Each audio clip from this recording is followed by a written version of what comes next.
is, because it's not just let the concussion heal anymore. Now we're actively treating the concussed athlete. So I think you have to be so ahead of the curve now, even on everything, because everything is, there's a lot of money getting spent in this area of, you know, how we're managing an injured athlete, i.e. the concussion athlete, or preventing injury and all that, and all those things fall under an umbrella of athletic trainer, even though there's, you know, the strength coach you're working with or the personal trainer they're working with are in that same realm. It all falls under this umbrella. I believe that manual therapy, hands-on, is truly where you want to be at. If you're not putting your hands on kids, if you're not mobilizing kids, manipulating kids, doing whatever, you are truly behind. Or, you know, active release, passive release, whatever you want to call it, you are truly behind. I believe that in my world, the preventative stuff is the most important, where you're doing a biomechanical assessment on an athlete, you're figuring out what their deficiencies are, whether it's range of motion, muscle deficit, strength deficit, muscle imbalance, firing pattern issues. You try to correct those to the right pattern, get them stronger, make them joint move correctly, and then the corrective exercises you do for those too. So I think those are the biggest things in our industry right now. I think, you know, prevention and recovery. I mean, I think that's where everything's going. You know, I think we're getting a lot better with a lot of the soft tissue mobilizations, things of that nature.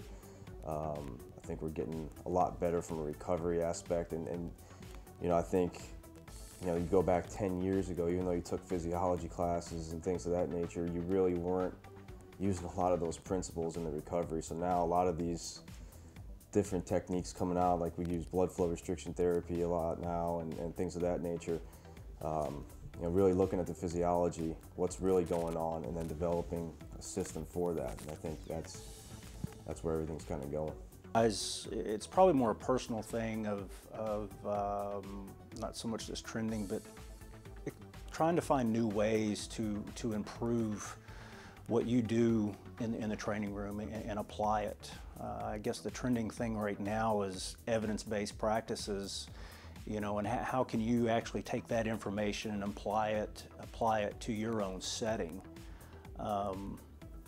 You know, as far as technology trending and that, I'm just not real sure. I know a lot of the colleges in professional do a lot of bioanalysis and try to work a lot of prevention and functional training with their athletes to try to identify the markers that may have their inhibitions and not allow them to compete at the full potential level, and they're trying to identify those markers. Now, I think that's probably a trend, but it's one I don't know if we'll go in at the secondary level, just because of the cost factor and time factor in it.